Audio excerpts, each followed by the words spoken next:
Olá, seja muito bem-vindo. Nós estamos iniciando o nosso podcast aqui da Oceano da Graça com um convidado ilustre, né? Nosso amigo aqui, né? Marcelo Crivella, deputado Marcelo Crivella, pastor, amigo, né? Obrigado.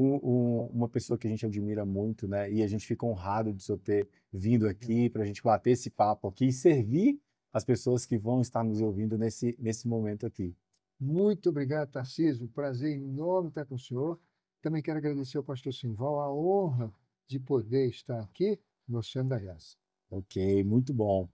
Esse é um bate-papo que nós queremos trazer informações úteis para você, que não, nós vamos falar sobre política, vamos falar sobre negócios, nós vamos falar sobre igreja, nós vamos falar sobre reino de Deus, né? E vai fluir esse bate-papo aqui, para te ajudar a entender algumas questões que talvez você não tenha entendido ainda. O deputado Marcelo Crivella tem uma relevância muito grande dentro da nossa sociedade, dentro da igreja, dentro das famílias, né? Dentro da arte, dentro da segurança. Então, para nós será um prazer. Nós temos um projeto aqui, deputado, que é um projeto da Oceano Business, onde nós cuidamos dos empresários, não só de forma de orientá-los como lidar com as pessoas e lidar com o seu negócio, mas também como servir o reino de Deus com o dom que Deus deu, que é de abrir uma empresa. Exatamente. Eu acho isso maravilhoso. Eu confesso ao senhor de que quando a gente no Brasil olha para a nossa atividade econômica, nós estamos muito aquém de toda a riqueza que Deus deu em termos de água, em termos de solo, em termos de clima e em termos de humanos. Nós estamos bem aquém daquilo que Deus nos deu. Então, o que está faltando? Está faltando inspiração de Deus. Agora, essa inspiração vem para quem? Para quem busca a Deus. E esse empresário está na igreja. E a hora que ele acreditar, a hora que ele tiver apoio, o Brasil com certeza vai ocupar o seu lugar que Deus preparou. E digo mais ao senhor. Eu fui missionário na África, fui missionário na Índia. África e Índia. Na África, quando eu cheguei, era apartheid, brancos e negros não se falavam. Por que eles nos receberam tão bem se a gente foi pregar para os negros e brancos e negros não se falavam? Porque quando eles viam os brasileiros pregarem, cantarem, orarem, eles diziam: Meu Deus, essa pessoa tem a pele branca, mas não é branca. A maneira dele falar, de orar, de cantar, eu sinto uma afinidade, eu sinto uma simpatia.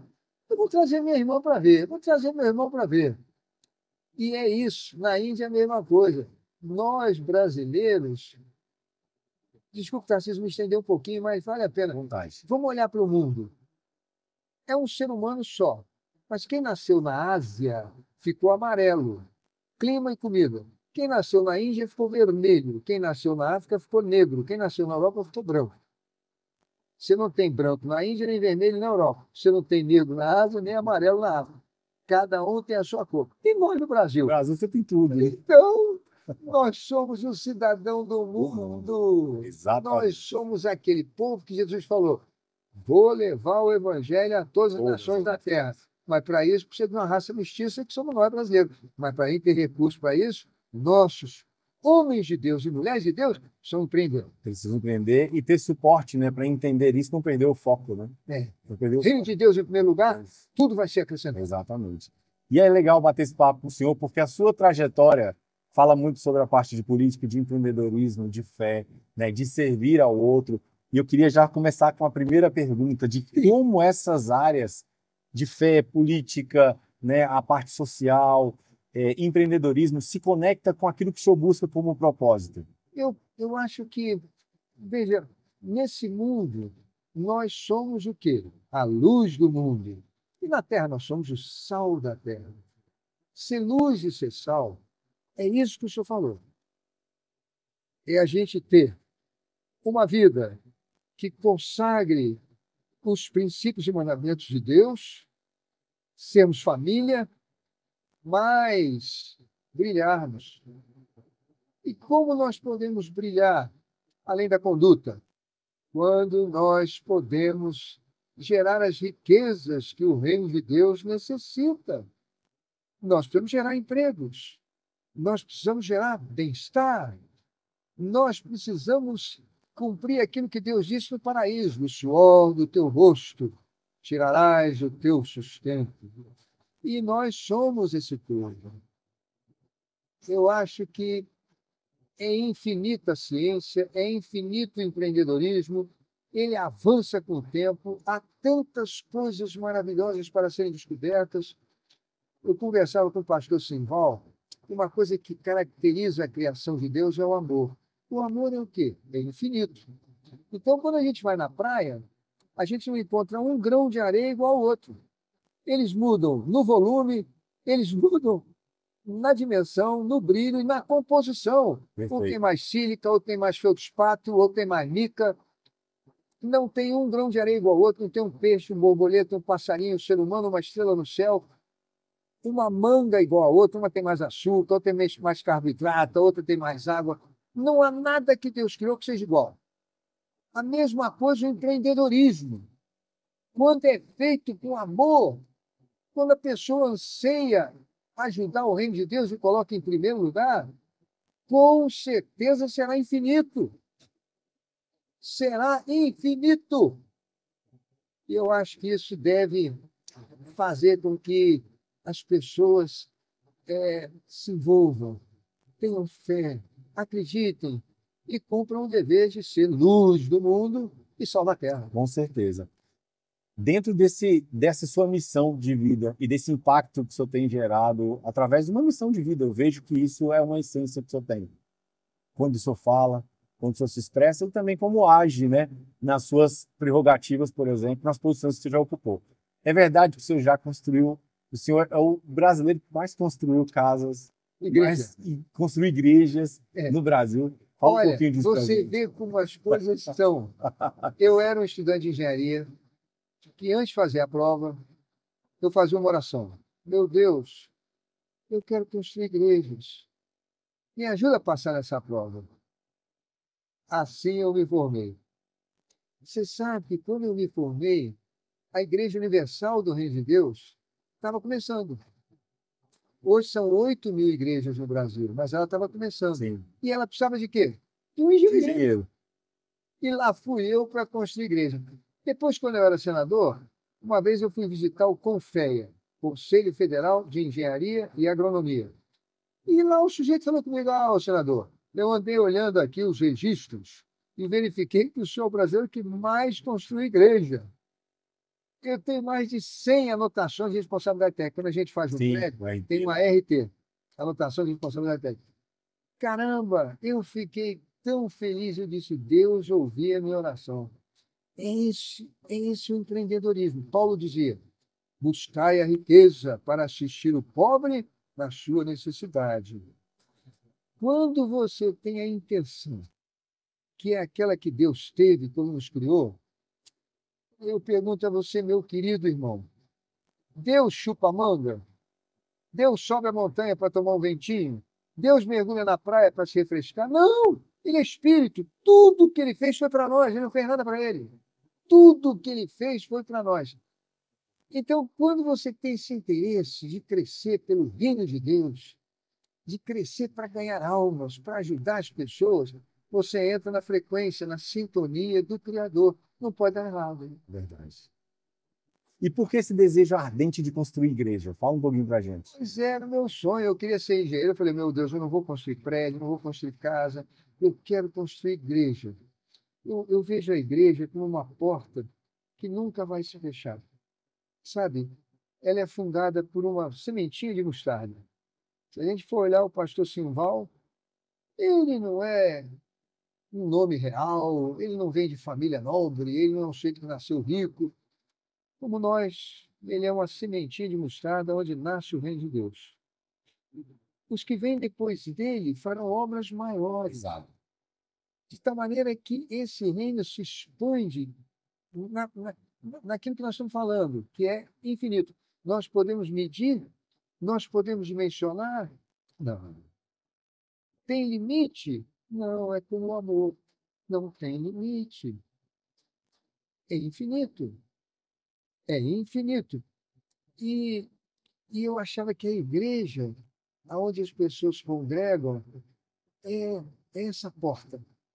a porta para a pessoa encontrar o infinito na sua criatividade, no seu amor formando a família, na sua fé, plantando sementes. Olha, se você me permite, eu tinha 6 anos de idade, quando a minha vizinha, uma senhora paulista, morava no Rio de Janeiro, ela disse: vou te levar à igreja, a vovó Beatriz. Ela era metodista, mas nem sonhava com Igreja Universal na época. E eu morava na Gávea, no Jockey Club, ficava, você saísse do meu prédio e fosse para a esquerda, você ia para a Praia do Leblon. A igreja metodista era para a direita. Domingo de manhã, meus coleguinhas iam para cá, e lá ia eu com a vovó Beatriz para a igreja metodista. Ali tem uma reta do Jockey Club do Jardim Botânico, alguns quilômetros. E eu dizia: vovó, nós não vamos pegar ônibus? Ela falou: não, nós vamos andando. Nós vamos dar o nosso dinheiro da passagem na oferta. Eu falei: vovó, não é pouco? Ela falou: não, não, é o nosso melhor, o melhor nunca é pouco. A oferta representa o sacrifício. Para mim, com 6 anos de idade, era moleza andar 3 quilômetros. Para ela, uma senhora de muito tempo, com aquele calor do Rio de Janeiro, eu me lembro que ela carregava uma bolsinha, ela ia com aquelas meias apertadas na perna, ela tinha varizes. Eu pergunto: a vovó Beatriz sabia que ela estava educando o futuro prefeito daquela cidade? Um missionário que ia passar 10 anos na África, um engenheiro que ia construir mais de 100 igrejas, e com os direitos autorais doar 70 milhões para fazer o projeto Nordeste na Bahia? Agora, eu sempre soube que os milhões que eu doei não eram maior do que aquela oferta que a vovó Beatriz dava da passagem, porque o melhor é o melhor. Qual é a oferta citada na Bíblia? É da viúva pobre. Hein? Por quê? Porque a oferta representa o sacrifício. Havia o sacrifício de andar até a igreja. Havia um sacrifício. Isso honra a Deus. Não é bonito? É muito lindo. E a igreja promove esse desenvolvimento da sociedade. Que é infinito. Infinito, ele é abundante, né? Abundante. É. Vida com abundância. Eu me converti aos 13 anos de idade, eu digo para as pessoas hoje: se eu aprendi a ser um líder, eu aprendi na igreja; se eu aprendi a servir, eu aprendi na igreja; se eu aprendi a tocar um instrumento, uma arte, foi dentro da igreja; se eu aprendi a me conectar, a ter uma família, foi dentro da igreja. Então a igreja chega e promove esse avanço, né? Inclusive, até a igreja traz uma transformação urbana e social, porque em volta da igreja você vê as pessoas prosperarem, construir suas casas, né? Pavimentar as ruas e fazer hospitais, escolas, etc. Prosperidade sem corrupção. Exato. Sem, eu diria, vamos dizer assim, me perdoe falar, mas sem aquela ganância de explorar os outros, de levar a uma economia que não traz a imagem de Deus. Pelo contrário, é aquela coisa de fazer discípulo, ou seja, eu quero que cresça, eu quero que as pessoas que trabalham comigo tenham oportunidades, façam também, tenham criatividade. O mesmo Deus que me abençoou vai abençoá-las também. E nós vamos estar juntos. E que beleza. Você sabe, um empresário americano, quando olha da janela do seu gabinete e vê seus empregados todos com carros novos, ele se sente orgulhoso. Muitas vezes, o empresário brasileiro, quando vê os funcionários com um carro novo, fala: epa, será que eles estão roubando? Será que estão me passando a perna? Que eu digo ao senhor, nós começamos no programa falando assim: do suor do teu rosto tirarás o teu sustento. Você se torna um exemplo de trabalho, de luta, e você tira o seu sustento, que é garantido. Agora, no capitalismo, muitas vezes, a mensagem é a seguinte: do suor do rosto dos outros, eu vou tirar o meu sustento. E como é que você faz isso? Cobrando juros altíssimos. O sistema financeiro no Brasil tem juros inacreditáveis. Juros que alcançam mais de 100%, 150% ao ano. É justo isso. Aí depois a gente reclama que nós temos muita criminalidade, tráfico de drogas, a desigualdade vai trazendo desalento, tristeza, falta de perspectiva no futuro. E quem que entra nesse gap, nesse vazio? É o diabo. E diz: não adianta você trabalhar, você nunca vai sair dessa miséria, melhor você roubar, melhor você traficar, melhor você fazer isso, fazer aquilo. Não adianta você pagar o imposto como empresário, não adianta você fazer a coisa de forma correta, né? Não é triste? É triste. E a igreja está aí para A mostrar o igreja, rumo. exatamente. E dentro dessa perspectiva de rumo, que a gente está falando aqui, o senhor como engenheiro, né? Teve uma participação também, não só como engenheiro, como deputado também, com o conhecimento que você tem, no Minha Casa Minha Vida. Conta Ah, um pouquinho foi. isso pra gente. Olha, rapaz, foi uma bênção que Deus me deu. Quando eu cheguei no Senado Federal, tinha um projeto de iniciativa popular que tinha 2 milhões de assinaturas. Foi, correu o Brasil todo, pessoal assinando, e uma das assinaturas era de um operário lá de São Paulo chamado Luiz Inácio Lula da Silva. Esse projeto de iniciativa popular passou na Câmara dos Deputados e foi para o Senado. No Senado ele parou. Os senadores tinham a seguinte visão: ele não pode andar, porque ele cria despesa para o governo federal. O que esses 2 milhões de pessoas fizeram? Eles pediram para o governo recriar o BNH. Quando eu me casei, em 80, existia o Banco Nacional de Habitação. Você chegava lá e dizia: olha, eu tenho um emprego mesmo à disposição, a gente não quer pagar aluguel. Nós queríamos financiar uma casa própria. Quanto é que vocês ganham? Então era o BNH. Na época de Fernando Henrique acabou. Não, as pessoas têm que ir para o mercado privado. O governo tem que se meter nisso. Mas o povo achou que não, que era preciso ter sim um Sistema Nacional de Habitação por interesse social e um Fundo Nacional de Habitação por interesse social. Pronto. Os senadores diziam: não, isso vai criar despesa para o governo federal, não cabe a nós. O projeto estava parado. E eu, puxa vida, disse: espera aí, por que está parado? Vício de iniciativa. Nós não podemos ter iniciativa de criar despesa para o governo federal. Nós somos legislativo. Eu disse: mas espera aí, esse projeto é de iniciativa popular. O poder emana de onde? Do povo, que o exerce diretamente com seus, através de iniciativas assim, ou indiretamente com seus eleitos. O povo não pode ter vício de iniciativa. Vou defender essa tese. Pedi para relatar o projeto, levei para a Comissão de Constituição e Justiça, passou. Alguns senadores ficaram, aqueles que eram mais fanáticos pelo direito, mas eu diria até meio, desculpa, mas uma visão um pouco. E passou depois no plenário. Quando chegou na presidência da República, o presidente disse: vou colocar R$ 1 bilhão. E aí começou Minha Casa Minha Vida, que já construiu 7 milhões de casas no Brasil. Que é o sonho de todo brasileiro, né? Ter a casa própria. Eu falei que, puxa, obrigado, Senhor. O Senhor me usou para defender um projeto que estava parado há anos e acabou resultando nesse grande empreendimento, Minha Casa Minha Vida.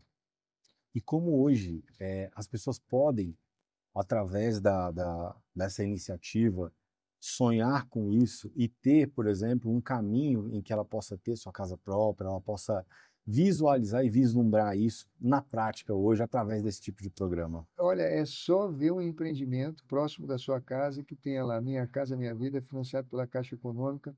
Vamos supor que, dependendo da sua renda, a renda familiar, né? O marido, a esposa, ou a esposa e os filhos, se não está casada, você vai ter um subsídio do governo.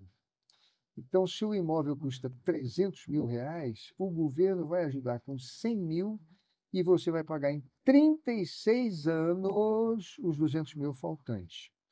Ora, com o juros subsidiado, um bom apartamento um bom apartamento que eu digo assim, de 2 quartos, com 60, 70 metros quadrados, pode sair para um casal que acabou de pegar o casamento, né, de se casar, e cada um ganha, vamos supor, R$ 2 mil, R$ 4 mil em renda familiar, para pagar uma prestação de 600, R$ 700. Isso é viável. Não vai pagar o aluguel, vai pagar a sua própria residência. Eu fiz também um projeto para que todo Minha Casa Minha Vida tenha energia solar, teto solar. O Brasil tem grande insolação. Isso facilita na hora que for tomar o banho quente à noite e botar o chuveiro elétrico. É ali a hora que o ponteirinho mais gira. Quando nós temos energia solar, a energia elétrica pode vir do sol, o custo cai muito, fica muito mais barato. De tal maneira que eu fico muito feliz que esse projeto tenha atendido 7 milhões de famílias, já são 7 milhões de casas realizadas, e mesmo no governo Bolsonaro, que começou no Lula, o presidente Bolsonaro só mudou o nome, botou Casa Verde e Amarela, depois voltou a ser Minha Casa Minha Vida, e ele continua, graças a Deus, aí pelo Brasil afora. Maravilha. É bom demais. É muito bom. É bom demais. E são iniciativas que fazem o nosso Brasil crescer, Hum. né? As pessoas terem esperança, né? E falando de esperança, né? O que que nós podemos esperar com alimento tão alto, alta do dólar? Eu vejo muitas pessoas, né, na rua falando a respeito, não, os impostos estão muito caros e de verdade estão. Mas nós que temos uma visão de reino de Deus, né? A nossa economia não é a economia do mundo. Não. A economia do reino de Deus não opera como a economia de Mamon, né? Nós temos falado muito sobre isso aqui também. Mas a inflação é uma realidade, está muito alta, o dólar também muito alto, e as pessoas desesperadas, o que que vai ser, o que que vai acontecer? Eu particularmente, né, costumo dizer, sou empresário, a gente tem algumas empresas no ramo de saúde, no ramo de treinamento, desenvolvimento, de alimentação. Eu digo, para mim não importa o quanto o imposto vai chegar, o importa é que nós temos um Deus que sempre vai nos dar orientação e levantar pessoas, e juntos nós podemos transformar uma situação que é adversa em algo que prospera. A gente tem falado de abundância, né? A abundância é isso que o senhor falou. O amor é o quê? Abundante. É. Foi o que Jesus nos chamou, né? Eu vim para que tenhais vida e vida em abundância. É o transbordar, né? É o que o senhor está fazendo aqui. Está transbordando em nós toda essa iniciativa e conhecimento e nós também contribuindo. O senhor não sabia que nós também somos frutos de uma iniciativa, Coisa de um boa. trabalho que foi executado pelo senhor, né? Tirar o IPTU, né? Exatamente. Nós vamos falar disso daqui a pouquinho, Que bom. que é esse assunto muito importante para as Mas se o igrejas, senhor né? me permitir, eu queria fazer uma retrospectiva histórica. Ok. Tinha um rapaz na antiguidade chamado José. Nós todos sabemos dele. Com Exatamente. 17 anos, os irmãos venderam ele. E ele, coitado, foi trabalhar na casa de um senhor que a esposa dele criou uma calúnia contra ele e ele foi preso. Ele ficou dos 17 aos 30 anos preso, 13 anos. Lá na prisão tinha o copeiro, o mordomo do faraó. O faraó comeu o pão, tomou o vinho e passou mal. Disse, pô, um dos dois me envenenaram, prende os dois. Os dois tiveram um sonho na prisão. E o José falou: "Ó, lamento informar, mas o seu sonho é morte. Você vai voltar para o faraó. Quando você estiver lá, lembra de mim. Já estou aqui há 13 anos." Pois bem, o faraó tem um sonho. 7 vacas gordas, 7 vacas magras, 7 espigas graúdas, 7 espigas miadas. Ninguém sabe dizer o que é aquilo e o faraó fica cismado. Está lá o servo dele que diz: "Olha, lá na prisão tem um menino que acertou comigo. Traz ele aí." E o José, aquele sujeito espetacular, ele dá a lei mais interessante da economia há 4.000 anos atrás, por aí. Faraó, a economia é cíclica. Ela tem vaca gorda e vaca magra. Ela se expande e ela se retrai. Caramba! E o que que eu faço com isso? Ah, eu vou dar um segredo para o senhor. Na época da vaca gorda, todo mundo sai comprando tudo. Eles ficam empolgados.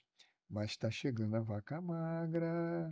É na vaca magra que a gente compra. Na vaca gorda a gente guarda. O faraó falou: faz sentido. E José construiu os celeiros para a cevada, para o trigo, para tudo. Quando chegou a vaca magra, o povo veio comprar. Até os irmãos que o venderam e o paizinho. E o Egito enriqueceu. Quando acabou o ouro, eles disseram: olha, nós não temos mais ouro, nós temos as nossas terras. O Egito se expandiu. E depois eles disseram: nós não temos mais terra, não temos mais dinheiro, mas nós queremos trabalhar. Então o exército, o Egito abriu canais ao longo do Nilo para levar água para produzir ainda mais. Os americanos entenderam isso. São a maior nação do mundo. Princípio, né? O princípio da economia. Então, quando eles tiveram o crash da Bolsa, lá em 1928, e em Nova York era uma favela pior do que as piores favelas do Brasil, eles tiveram um presidente chamado Franklin Delano Roosevelt que fez o New Deal. O que que era o New Deal? Era a política fiscal deficitária. O que que é política fiscal? É o governo gastar menos do que arrecada ou gastar mais do que arrecada. Isso se chama política fiscal. Sim. Política monetária é juros, os juros, taxa de juros. Política fiscal é o que o governo arrecada e o que o governo gasta. Então, o Franklin Delano Roosevelt disse: nós estamos num momento em que nós precisamos fazer, na retração da economia, a compensação com uma política fiscal deficitária. Então, ele criou o New Deal, rodou dinheiro, e eles fizeram 800 mil quilômetros de estradas. Eles fizeram 32 hidrelétricas, 200 mil prédios públicos, mais ou menos esses números, em que construiu a infraestrutura americana, extraordinária, gerou emprego para todo mundo e os americanos se desenvolveram de uma maneira fantástica. Ele ficou 4 mandatos. Ele morreu no 4º mandato. Depois os americanos fizeram uma lei para só ter 2, o presidente só poder ter 2 mandatos. Mas ele foi o presidente que mais durou nos Estados Unidos. Franklin Delano Roosevelt, política do New Deal. É isso que precisa acontecer também no Brasil. Quando a gente tem os momentos de economia por questão de Covid, por questão de, vamos dizer assim, tempestades que destroem o Rio Grande do Sul, ou por momento em que a gente perde competitividade com os nossos produtos de exportação, coisas do tipo, é nesse momento que o governo faz o déficit e entra com recursos.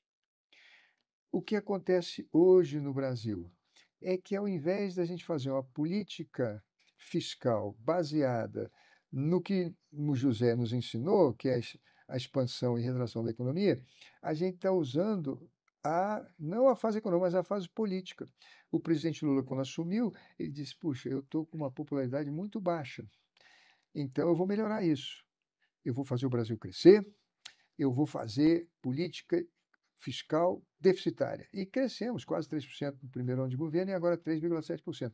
Mas o que acontece quando essa regra não é sincronizada com eu diria para você, a espontânea expansão e retração da economia? É o movimento econômico, né? É um movimento econômico. Sabe o que acontece? O governo fica com um déficit público enorme e crescente. Com isso, a moeda desvaloriza.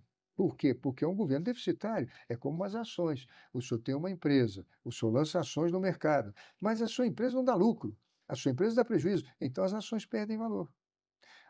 As ações do Brasil são a moeda do Brasil. Ela vai perdendo valor.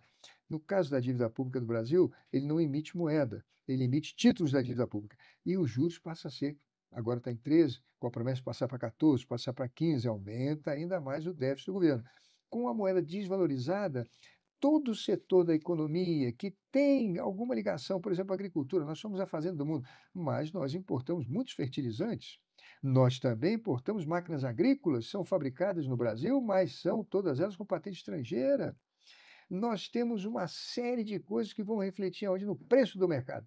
Ainda que a gente tenha hoje uma situação de pleno emprego, existe muito emprego, o salário que as pessoas ganham não está dando para a gente pagar os custos da alimentação. Então, mesmo fazendo uma política fiscal deficitária, o governo não conseguiu melhorar a popularidade. A popularidade continua muito ruim, o que prova que José estava certo. Claro. Não é o interesse pessoal da popularidade, não é o interesse pessoal de ganhar a eleição, precisa ser o interesse dos outros, da economia. Eu gosto muito de uma frase do Bispo Macedo que ele diz assim: quem pensa nos outros, pensa como Deus. Quando ele criou tudo, ele não pensou nele, ele pensou na gente. É como eu falei e repito, ele não chupa manga, ele não sobe a montanha para tomar um ventinho, nem dá um mergulho na praia. Tudo o que ele fez foi pensando em nós. Jesus não morreu pelos pecados dele, ele morreu pelos meus pecados. Então, quando a política ela não é voltada para o interesse do povo, mas tem um componente pessoal, não dá certo. E é por isso a nossa esperança, para que os evangélicos estejam na política, para que estejam na vida empresarial, para que eles tenham noção do que a gente está conversando aqui. Porque quando a gente segue a palavra de Deus, não dá errado. É verdade. Deus é o avalista, é o fiador. O que ele falou vai Vai acontecer. acontecer. Então, o que a gente pode resumir e tirar de tudo isso que o senhor falou é focar na boa gestão, na inovação, né? Manter a fé em dia, né? Entendi. Manter a fé em dia. O reino de Deus em O primeiro reino lugar? de Deus em primeiro lugar. E assim a gente tem negócios sustentáveis, né? Não vai faltar. Não vai faltar. Olhai as aves do céu. Não plantam, não colhem, não ajuntam em celeiro. Outro dia, eu fui na National Geographic Sim. para saber quantas aves tem no céu. Irmão, eu quase caí para trás. A população do mundo são 7 bilhões de seres humanos, em torno disso. As aves são 70 bilhões, 10 vezes mais do que nós.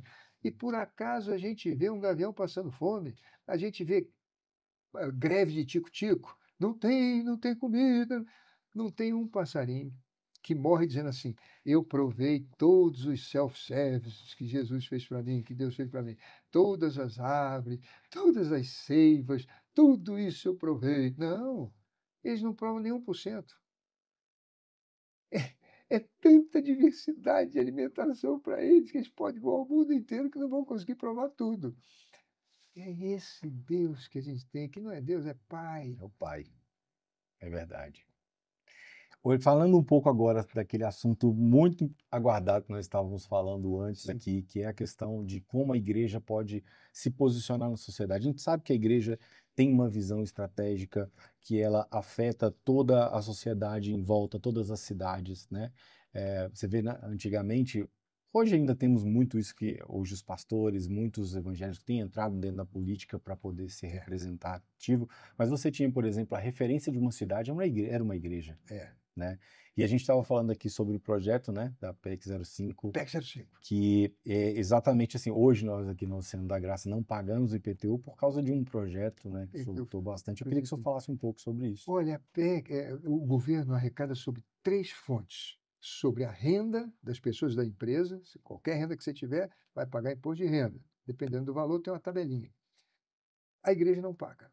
Nenhum pastor, nenhum padre, nenhum líder espírita, ele tem que declarar na Receita Federal quanto foi a oferta do domingo de manhã Sim. ou da quarta-feira à noite. Ele pega o dinheiro, bota na conta do banco e vai tocar a igreja. Então, imposto de renda nós não pagamos. A segunda fonte do governo é sobre o patrimônio. Quem tem carro paga IPVA, quem tem imóvel paga IPTU. E as igrejas? As igrejas que eram próprias, elas não pagavam IPTU. Igrejas católicas, batistas, metodistas, presbiterianas, que são as igrejas missionárias, essas eram antigas, elas não pagavam, eram prédios próprios. Mas o grande movimento pentecostal do século XX, bota Igreja da Graça Mundial, muitas Assembleias de Deus, Igreja da Vitória em Cristo, Caminho Eterno. Muitas igrejas se estabeleceram em prédios alugados Sim. ou cedidos. Essas pagavam IPTU, porque havia um entendimento dos secretários de Fazenda dos municípios de que o seguinte: quando a igreja é própria, não paga, tem imunidade, está na Constituição, imunidade dos tempos religiosos. Mas esse galpão que eles ocuparam é da Dona Maria. Esse salão é do seu Antônio. O seu Antônio e Dona Maria não tem imunidade, então tem que pagar IPTU. E era a grande maioria das igrejas. Eu convenci os senadores em 2015 e disse: olha, a imunidade é do templo religioso. E o que caracteriza o templo religioso não é a propriedade, se ele é do João ou da Maria, é a atividade. Ali se prega o evangelho, ali se faz casamento, ali se batiza pessoas, ali se louva a Deus, ali há o exercício espiritual, as pessoas vão ali, é um templo religioso. Então ele precisa ter imunidade sobre o imposto do patrimônio. E aí escrevi na Constituição, imunidade dos templos religiosos, vírgula, em imóveis próprios ou alugados. Bom, em 2022, 7 anos depois, ela foi promulgada, porque PEC, emenda à Constituição, ela não é sancionada pelo presidente nem vetada, ela é promulgada. Mas ela foi promulgada em fevereiro, e o IPTU incide no dia 1º de janeiro. Então, em 22 a gente não teve nenhuma vantagem. Mas em 2023 paramos de pagar IPTU. 2024, 2025 não vamos pagar mais. E se alguém pagou, alguém que está assistindo a gente, conhece algum pastor que pagou em 23 ou 24, é só ir na prefeitura e pedir de volta, porque foi indevido. Se a prefeitura tiver alguma dúvida, vai no Ministério Público. Eles são fiscal da lei. Eles vão obrigar a prefeitura a devolver o dinheiro da igreja. Muito bem. Qual é a terceira fonte que arrecada impostos? É o consumo. Esse é onde o governo arrecada 75% da sua renda. Crivella, explica isso aí. Consumo de bens e de serviços. O que é bens, Crivella? É tudo. Você levanta de manhã, vai escovar o dente, você pagou imposto na escova, na pasta de dente e na água. Conta d'água tem imposto. Aí você sentou na mesa para tomar café. Você pagou imposto na cadeira, na mesa, no prato, na colher, no faca, no garfo, no copo. Aí eu vou comer um ovo com Você pagou imposto novo. Você paga imposto em tudo, tudo é bem, tudo é um bem. E os serviços? Olha, você pega o celular, você está olhando a internet, Google, está mandando mensagem no WhatsApp, é um serviço de comunicação. Você está pagando aquilo ali com imposto. Um advogado, um médico, tudo tem imposto. Esse imposto a igreja paga. Quando a igreja foi comprar esse microfonezinho para cá, para a nossa Santa Igreja, vamos analisar esse microfone aqui. Quando ele foi fabricado, lá na fábrica, o dono da fábrica vendeu ele para o shopping. E ele tirou uma nota fiscal e pagou IPI, Imposto sobre Produto Industrializado, e foi para o governo federal. Aí eles contrataram uma empresa para fazer o transporte da fábrica para o shopping. Essa empresa tirou a nota fiscal e pagou ISS, Imposto sobre Serviço. Quando chegou no shopping, a gente foi lá, a igreja foi lá e comprou. Então, o dono da loja fez uma nota fiscal e pagou ICMS, que é para o governo do Estado, Circulação de Mercadoria. IPI na fábrica, ISS no transporte, ICMS aqui. Quando a gente vai no Supremo Tribunal Federal e diz assim, ô Supremo, eu sou uma igreja, eu comprei um automóvel, ou eu comprei um microfone, ou eu comprei um prédio, eu não quero pagar imposto porque eu tenho imunidade. Aí o Supremo diz assim, não, você não pagou imposto não. Quem pagou imposto foi a fábrica, quem pagou imposto foi o dono do transporte, e quem pagou imposto foi o dono da loja, do shopping. Você pagou o preço. É assim que o Supremo vê. Mas isso não é verdade. Vai na Receita Federal, que eles dizem que esses aqui são os contribuintes primários, mas eles passam todo o custo do imposto para o produto. E quem paga é o consumidor. Esse a Receita considera como o contribuinte verdadeiro, ainda que não tenha relação com o fisco e nem seja o primário. Então, o que diz a PEC 5? Que a imunidade dos templos religiosos alcança os impostos que incidem no consumo de bens e de serviços, como esse serviço que nós estamos prestando agora, ainda que não seja o contribuinte primário ou não tenha relação com o fisco. Isso trará uma economia enorme.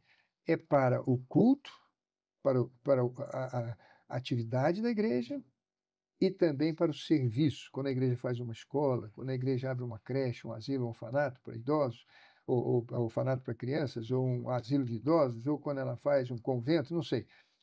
Tudo que ela comprar, ela paga o imposto, depois ela presta conta, e em 10 dias o governo retorna para ela. Irmãos, isso será a maior economia que nós vamos fazer. Isso reverbera em várias coisas que são ações. É bom demais. É abundância, né? É abundância. Em 2022, quando eu fui deputado federal, escrevi a PEC e pedi deputados que fossem coautores comigo. Consegui 43 comigo. O primeiro foi o atual presidente da Câmara, Hugo Mota. Eu até disse a ele: olha, você foi o primeiro coautor e Deus te abençoe que você hoje é o presidente da Câmara. Depois fui pedir apoiamento. Eu tinha que ter 171, que é um terço dos 514. Consegui 336. Na Comissão de Constituição e Justiça, ela passou com 39 votos a favor, só 4 contra, que era o pessoal do PSOL, que são contra nós, as igrejas. Na comissão especial, ela passou por unanimidade, foi para o plenário. No dia que nós estávamos votando, terminamos a discussão e íamos entrar no mérito. Meu Deus, um senhor se suicidou na Praça dos Três Poderes e a sessão foi suspensa. Fizemos um momento de silêncio, em reverência à morte, em pesar à morte, e a sessão foi suspensa e nós não votamos. Agora, eu estou pedindo muito a Deus que ela entre na semana que vem ou na outra. Por quê? Porque é justo. Veja, eu pago imposto, eu sou pastor, o senhor é pastor, o senhor paga imposto, os membros pagam imposto, mas sobre a renda, sobre o patrimônio, sobre também o consumo de tudo. Mas o dinheiro que sobra e uma parte a gente dá para a igreja não é para pagar imposto de novo. Esse dinheiro já pagou imposto. E não é para enriquecer a igreja, né? Porque a igreja não tem fim lucrativo. Não tem fim lucrativo. A igreja vai se multiplicar. Exato. Eu pergunto ao senhor, nós estamos vivendo dias terríveis de criminalidade. Qual é a única saída para isso? É educar as crianças. Quando as igrejas puderem ter escolas. Ah, meu Deus do céu, quando cada igreja tiver uma creche. Você já imaginou a mudança que vai ser nesse país? Deixai vir a mim os pequeninos, deles é o reino dos céus. Então, eu tenho certeza que a PEC 5 será de grande utilidade para a nossa igreja. Maravilha, maravilha. Nós temos um projeto, né, de apoiar crianças também e um projeto até de famílias, né, lá em Bissau. Até comentei com o senhor antes, né, Guiné-Bissau. Guiné-Bissau. E o pastor Simval até acho que está indo para lá de novo. A gente já Ai, que fez, já lindo. cavou poços lá, mas o nosso sonho, com certeza, é construir um templo, porque hoje eles fazem culto debaixo de árvores, né? E são mais de 300 pessoas. Construir um templo lá e desse templo também construir escola para as crianças ali. E se nós temos esses incentivos, o quão potencializado nós vamos ter. Não é só porque é na África, mas aqui em torno, né? Nós temos aí adquirido alguns terrenos também com incentivos de isenções para a igreja, mas para pagar com moeda social. Ou seja, a igreja tem uma finalidade em suas ações. Não é enriquecer, encher o bolso, a conta de dinheiro para fazer templos suntuosos. Não é sobre isso, mas é atrair as pessoas, né? Para que elas se sintam parte de um corpo, né? Da unidade de Cristo, que é o corpo mesmo, é servir a cidade e uns aos outros, né? Olha, esse partido que votou contra a PEC 5, que é o PSOL, os pastores estão ricos, esses pastores. Se o município for comprar um helicóptero para salvar vítimas da enchente, vai pagar imposto. Se a igreja for comprar um helicóptero para o pastor passear, não vai pagar imposto. Em primeiro lugar, quando o município paga imposto, e eu fui prefeito do Rio de Janeiro, todo o imposto volta para o município. Volta como Fundeb, volta como É. Fundo Nacional de Saúde, volta, os impostos voltam. Para a igreja, não. Mas não existe, eu digo isso aqui para os senhores e reafirmo, trabalhador que seja mais sacrificado do que uma classe de trabalhadores chamado vocacionados. Yes. Vocacionados é a freira, é o padre, é o pastor, ele não tem carteira assinada. Na Igreja Universal, nós tivemos pastores que resolveram aos 50 anos, aos 60 anos, não serem mais pastores. Então, eles entram na justiça e dizem: olha, eu quero que a Igreja Universal me indenize, porque eu fiz muitas vigílias, eu fiz programa de madrugada e eu recebi um salário, mas eu nunca tive carteira assinada, então eu não tenho fundo de garantia. eh, eles, para aposentar, eles têm que pagar como autônomo, do bolso deles. Se o sujeito não pagou, o INSS como autônomo não vai se aposentar. E eu fui algumas vezes como preposto da igreja e ficava com o coração estraçalhado, porque o juiz dizia: olha, desculpa, mas o senhor é um vocacionado. O senhor não tem relação trabalhista com a igreja.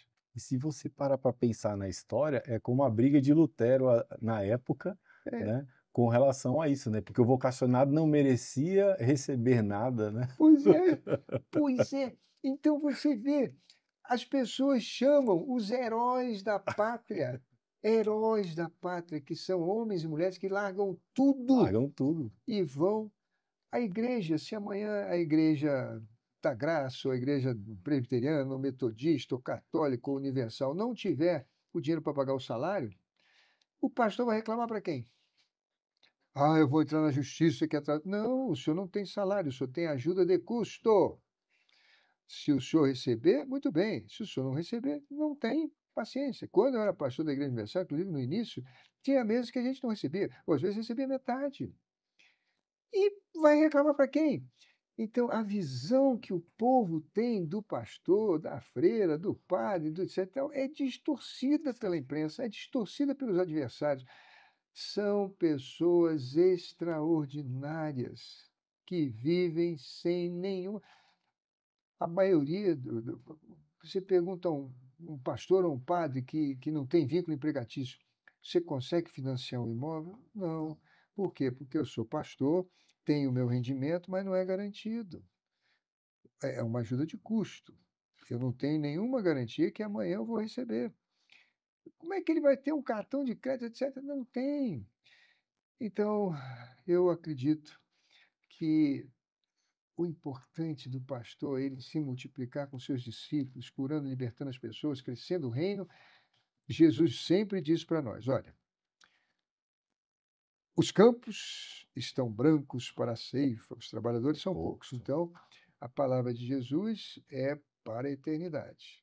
Se nós pensarmos, eu fui pastor na Índia, que lá tem 1 bilhão e mais do que na China, né? Acho que lá agora são 1,3 bilhão, a China é 1,2 bilhão, 2,5 bilhões de pessoas. E não tem 1/1000, nós somos 550 mil igrejas no Brasil, lá não tem 1.000, na China não tem 1.000. É, é, nós precisamos crescer o reino de Deus. E, aliás, é um imperativo. O evangelho chegará a todas as nações da terra e então virá, eu volto.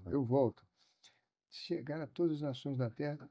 E aí eu tenho uma convicção, as pessoas podem discordar, mas eu acho que o povo brasileiro é fundamental para isso. Por quê? Porque é aquilo que a gente falou no início. O mundo tem uma raça humana única, mas ela tem 4 cores. Quem nasceu na Ásia ficou amarelo, quem nasceu na Índia ficou vermelho, quem nasceu na África ficou negro, quem nasceu na Europa ficou branco. E nós, brasileiros? Nós não somos amarelo, nós não somos vermelho, nós éramos vermelhos há 500 anos atrás. Nós éramos tupi, guarani, xingu, patati, nós éramos só vermelho, do pé à cabeça, até que chegou o português e começou a misturar. Mas nós não somos negros nem brancos, nós somos brasileiros. Nós somos um povo mestiço.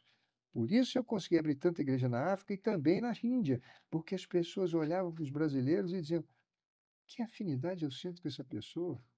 Eu sinto que tem alguma coisa assim. Exatamente. É essa raça mestiça. Onde a igreja cresce mais no mundo? É nos Estados Unidos? Não é. É no México? Não. É na França? É na Europa? Não. A igreja no mundo cresce mais é no Brasil. E claro, quando essa igreja se fortalecer, ela vai exportar. Aqui, o pastor está de olho aonde? Na Guiné-Bissau. Depois da Guiné-Bissau tem a Guiné. Depois ali do lado tem Gana, tem o Togo, tem Benin, tem Côte d'Ivoire, tem um monte de países ali, tem Mauritânia. Ih, meu Deus do céu! Olhai os campos, eles estão brancos, os trabalhadores são poucos. Então, o reflexo de tudo isso que são as políticas públicas que estão acontecendo é para apoiar essa missão, né? Nós temos aqui, como eu falei, a gente tem o Ministério de Business aqui, né? A gente não chama de Business as Mission, mas Business is a Mission. Exatamente. O negócio é a missão, porque como a gente vai financiar essas coisas? Como a gente vai fazer com que, como Paulo fazia, né?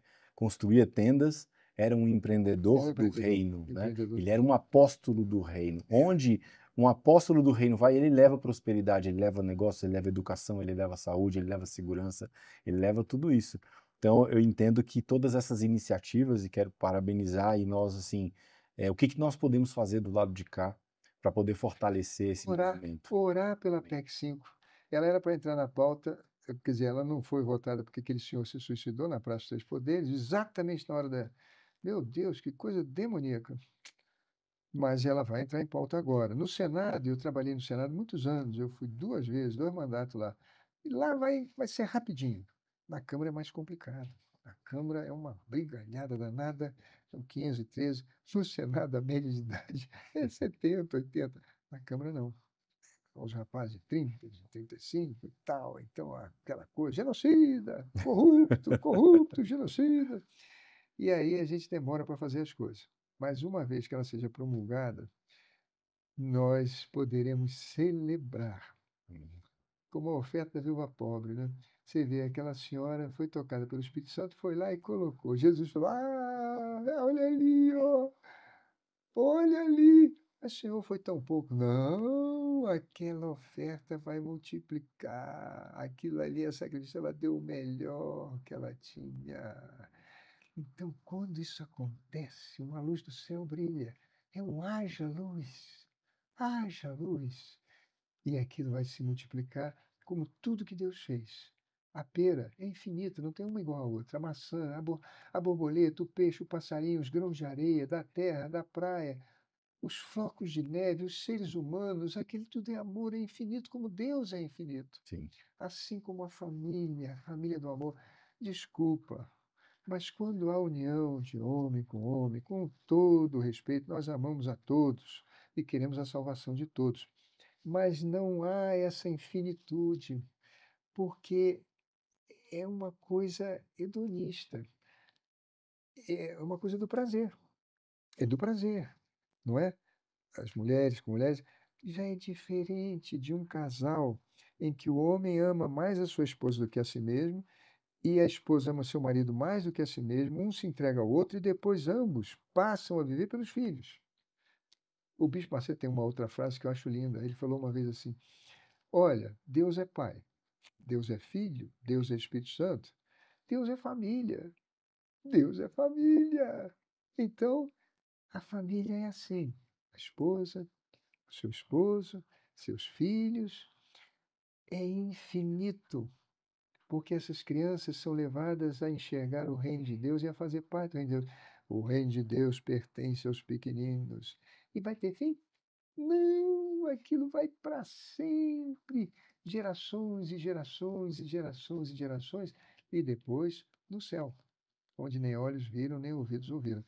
Essa coisa fantástica, maravilhosa, extraordinária, espetacular, é o que a igreja faz. Isso é muito esclarecedor, porque às vezes a pessoa perde a visão desse todo porque está vivendo ali no dia a dia, ouvindo narrativas e não se conecta à verdadeira essência do que foi criado, né? A igreja do Senhor Jesus é o corpo de Cristo, cujo ele é o cabeça, né? Onde ele é o cabeça. E tem uma coisa que Paulo diz que eu também acho linda. Ele diz assim: olha que mistério, hein? A igreja e Jesus, Paulo, perdão, Paulo diz: a igreja, Jesus, o marido e a esposa. Grande é esse Yes. mistério, né? Que coisa impressionante, né? O marido, a esposa, a igreja, Jesus, um vivendo para o outro, né? A mulher casa para fazer o homem feliz, o homem casa para fazer a mulher feliz, e depois ambos passam a viver em função dos filhos. Que coisa rica, que coisa tão linda é essa, meu Deus! E, infelizmente, por causa das narrativas que o senhor falou, às vezes as pessoas não entendem. Então, voltemos para a palavra, né? Voltamos para Amém. Então, a gente está partindo para o final aqui, mas eu quero ainda falar dois assuntos muito importantes que eu sou muito admirador com relação a isso, né? O senhor falou a respeito de investimento e de doação para vários projetos de rendas que o senhor teve particular, né? E isso é muito nobre e acho que é um coração servo de servir, né? Mas fala um pouquinho de arte. Quantas músicas o senhor já fez? mais de 200 eu gravei.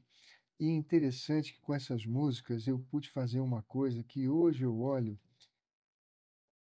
eu posso usar como exemplo. Por exemplo, uma coisa que nos deixa um pouco perplexos, lá na minha cidade do Rio de Janeiro, a gente diz assim: puxa, nos últimos 50 anos a igreja evangélica cresceu para chuchu. Por que cresceu o tráfico também? Por que cresceu tanta criminalidade? Onde foi, meu Deus, que nós falhamos? Veja, nós pastores no Rio de Janeiro, eu estou chegando aos 70 e estou na igreja desde os 6 anos de idade. A gente pegava o microfone na rádio e dizia: você que está desempregado, você que caiu no vício, você que está pensando em tirar a própria vida, você que seu marido te abandonou, você que está. Vem à igreja hoje às 10 horas da manhã, ou amanhã, ou não sei o quê. Nós vamos orar juntos, nós vamos lutar juntos, Deus vai transformar a sua vida. Pá, pá, pá, pá, pá. Era esse o nosso discurso o tempo todo. E abrimos igrejas e fazíamos, e lotávamos em estádios e fomos com dízimos e ofertas expandindo pelo mundo. Mas eu pergunto, nós priorizamos as crianças? Infelizmente, não. Nós estamos preocupados com os adultos. Sim. E nas comunidades carentes, nós colocamos muitas igrejas, mas faltaram escolas, coisa que nós fizemos no sertão da Bahia, lá em Irecê, com os recursos dos discos. E lá vai fazer 25 anos agora em agosto. Uma escola de 600 crianças. Nós não temos nenhuma criança que foi para o tráfico. Aí, Irecê cresceu muito, então hoje tem Universidade de Medicina, tem várias crianças que fizeram medicina. Um dos pastores que foram para lá depois tomar conta fez um Esporte Clube Canaã.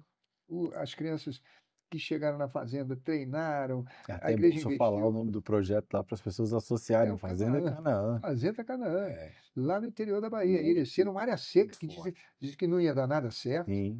Não, aqui não está nada certo. O povo aqui morre de fome, é uma seca danada. Meu Deus do céu. Tem jogador do Canaã que foi vendido para o Flamengo, outros no Cruzeiro, outros no Internacional. Tem meninos espalhados por todo canto.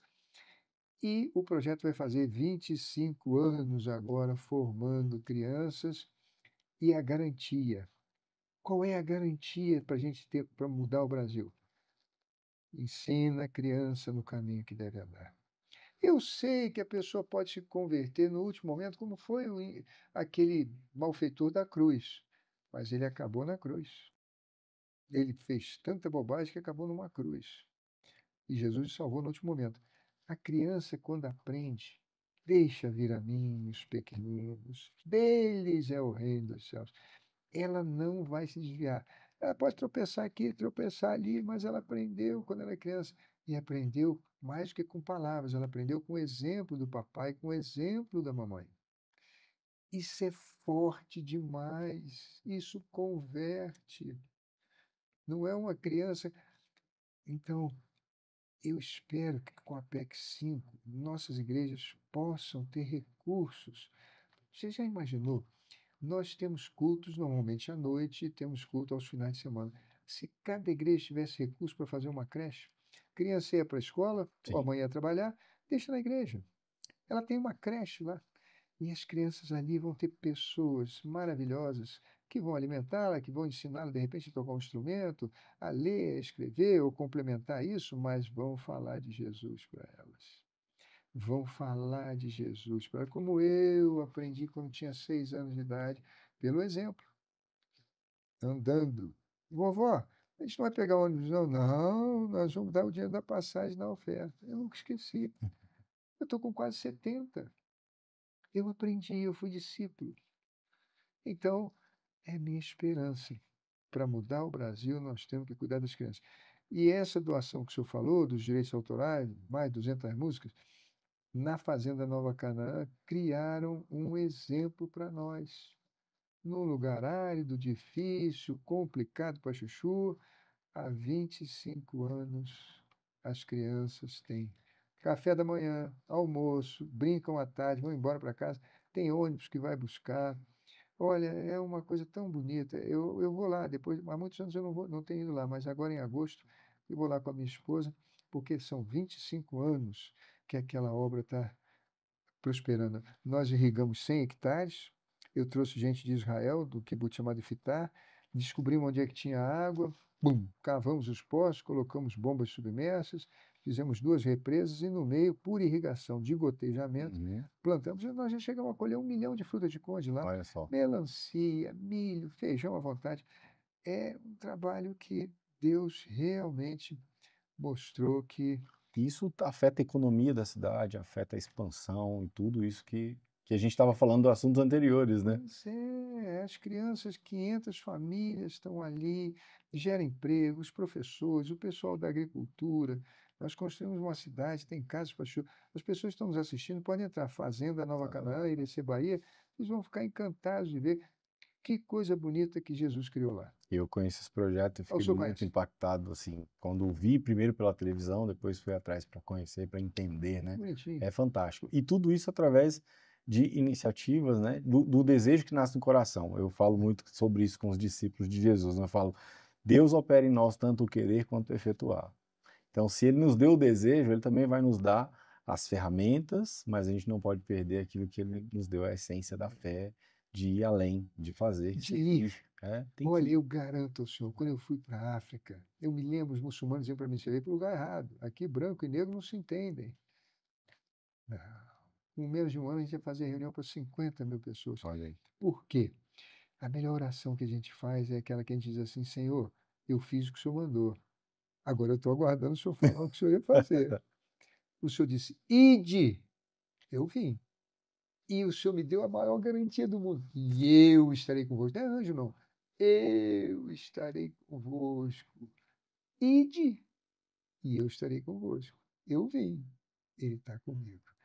E essa é a maior garantia. Você faz a sua parte dentro da fé e ele vai garantir. Você sabe que tem um episódio engraçado, né? Porque Pedro viu Jesus andando, falou: Eu quero andar também, pode vir. E ele andou. Daqui a pouco, pum, ele afundou. Jesus deixou ele morrer? Não. Jesus pegou, botou ele de volta no barco, todo molhado, e fez uma pergunta para ele. Até hoje ele não respondeu. Por que duvidaste? Por que Já não tem duvidaste? desvisto, né? Tudo Por que. que duvidou? Oh, tá frio aí, tá todo molhado, mas por que que você duvidou? Bom, vamos caminhando para o final, mas Muito eu quero obrigado, muito trazer obrigado. algo sobre a sua vida que É, é uma inspiração e queria que o senhor contasse um pouco dessa história também, né? A gente sabe que o senhor é filho único só. e o senhor não teve a oportunidade de ir no velório da sua mãe. Foi Por muito quê? triste. Meu irmão, lá no Rio de Janeiro, quando eu assumi a prefeitura, nós vínhamos um período de Olimpíadas. Sim, Então a dívida era gigantesca para pagar.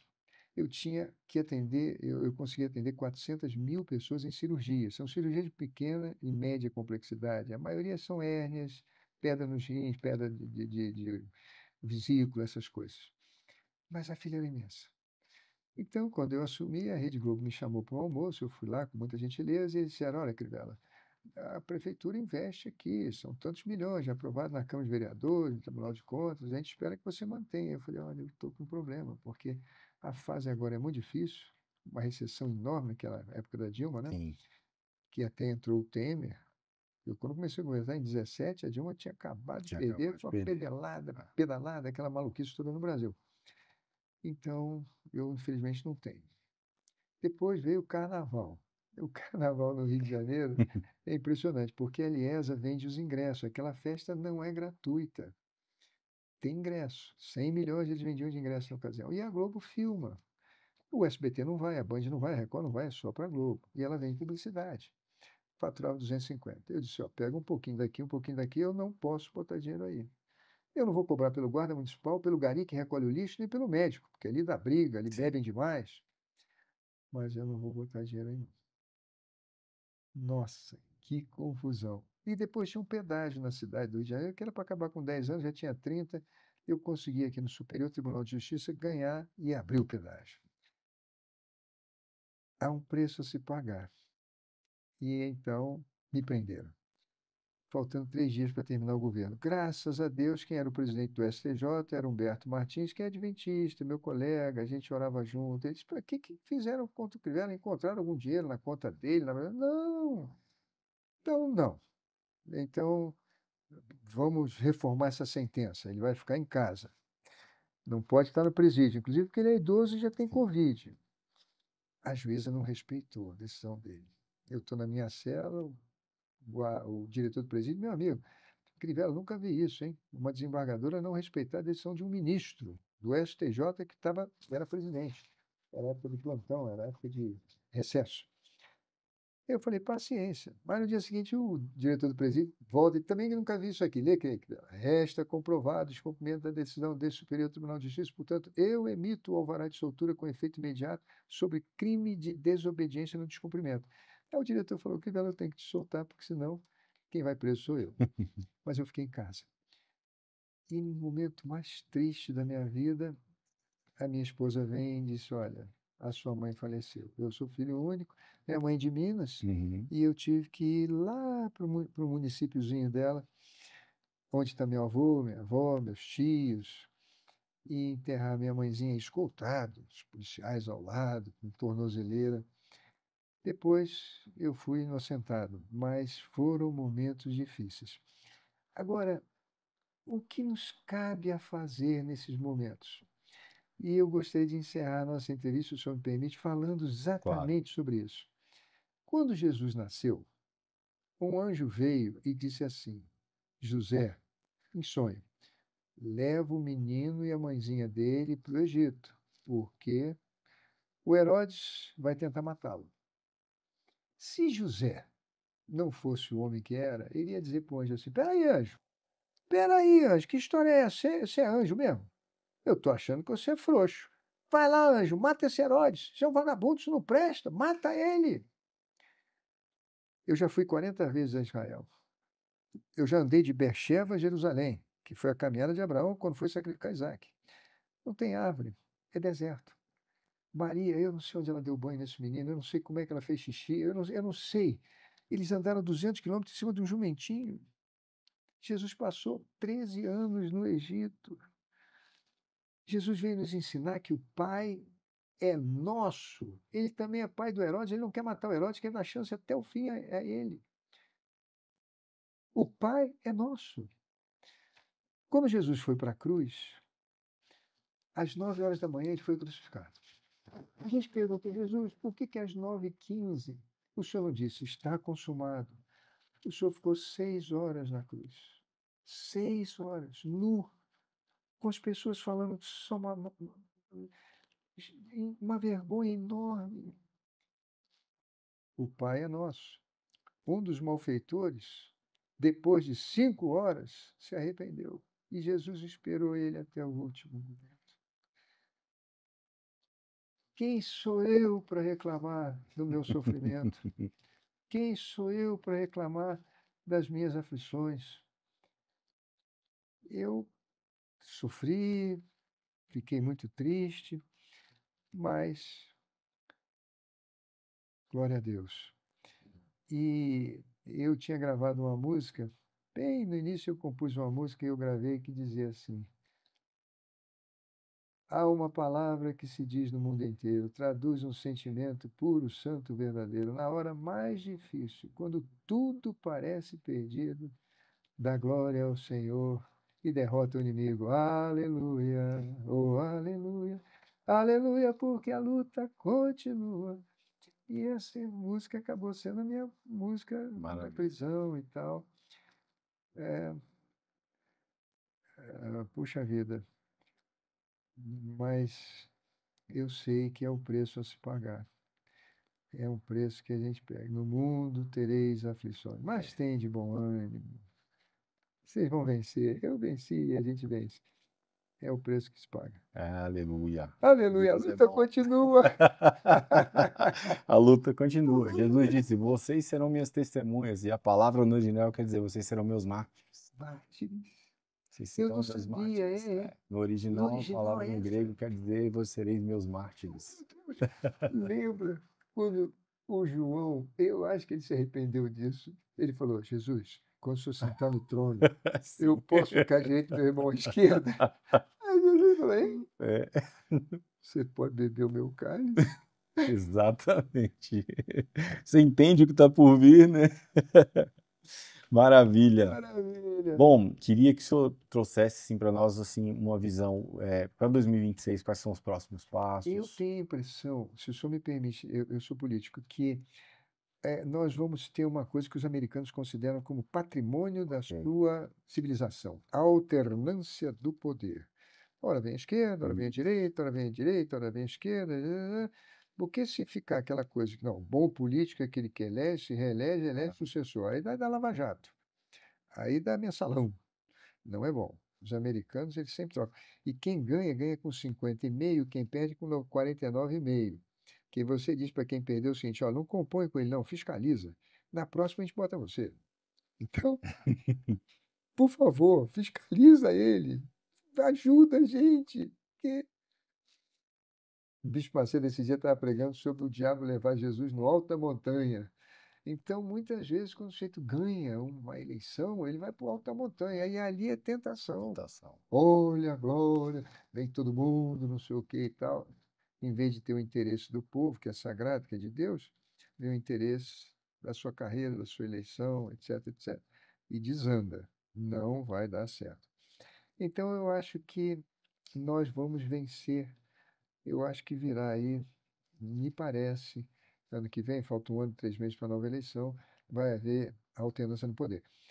Com relação à nossa vida espiritual, eu gostaria de terminar deixando aqui uma palavrinha. Maravilha. Eu conversei com o pastor Simval sobre isso. Tudo que Deus criou é como ele, infinito. É amor. Amor é infinito. Grãozinho de areia da praia não tem fim.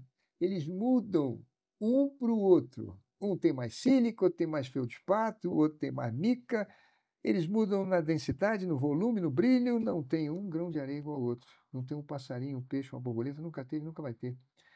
O senhor pode ir aqui no Parque Saracupixé, ou aqui mais pertinho, na água clara. O senhor não vai encontrar uma árvore igual a outra. Uma folhinha igual a outra. Se eu for no campo de futebol, não tem uma grama igual a outra. Deus criou tudo numa infinitude que é o amor. tudo que ele criou é amor infinito. Mas ele queria que a gente tivesse mais do que ele. Como? O pai é assim, ele quer que o filho tenha mais. Mas como? Ele é o criador disso tudo. Ele é. Então, Jesus, quando veio ao mundo, ele deu para nós uma revelação que a gente não tinha antes. Ele falou: quando vocês forem orar, vocês vão falar, Pai. Davi dizia: o Senhor é o meu pastor. Os judeus usavam kippá, ele é o meu criador, eu sou criatura. Uma ovelha não chama o pastor de pai, chama de criador, de pastor. E Jesus disse: não, vocês vão chamar de pai. Pai. Ele é pai. Essa é a grande revelação que Jesus trouxe ao mundo. Sim. Ele é pai, nosso pai. E o que é o pai? É aquele que quer dar mais para o filho. Deus criou o universo inteiro para nós, não fez nada para ele. Ele é espírito, não chupa manga, não sobe a montanha, não toma para tomar um ventinho, nem mergulha na praia. E ele quis dar para nós mais do que ele tem. Ele não tem pai, ele é a expressão. Ele veio, ele é o eu sou. Jesus tem pai. Eu tenho pai. Ele não. De tal maneira que, de certa forma, o sentimento que eu sinto em relação ao meu filho, dele ter mais do que eu, reflete o que o meu pai no céu fez comigo. Eu tenho um pai. Isso é muito lindo. Eu tenho um pai lindo demais, que me ama. E de tal maneira, ele deu Jesus por mim. Sabe, o único momento que a Santíssima Trindade se desfez foi na cruz. Foi a única vez que Jesus disse, Deus, porque ele nunca chamou Deus de Deus, era sempre Pai, Pai, Pai, Pai. Na cruz, ele disse, Deus, porque naquele momento a Santíssima Trindade se separou. E essa pergunta quem tem que responder somos nós. Jesus, ele te desamparou por mim, para o Senhor representar o meu pecado e me salvar. É isso. É muito lindo. O apóstolo Paulo diz para os coríntios, né? Vocês têm muitos cuidadores, mas vocês não têm muitos pais. É. E a reconexão com o pai torna todas as coisas mais empolgante de viver, mais abundante, mais transbordante, né? Então, agradeço muito, senhor, Muito por esse obrigado, tempo aqui. pastor. Deus Espero que o senhor tenha abençoe. gostado também desse Adorei. nosso Muito bate-papo bom. aqui, que é o primeiro de muitos, né? Muito obrigado. É a segunda vez que nós nos encontramos, né? Uma vez pastor Alexandre e agora Isso, pastor Silvano. exatamente. Então, acredito que essa mensagem vai chegar para você aí, você compartilhar com a sua família. Acesse as redes sociais também Muito obrigado.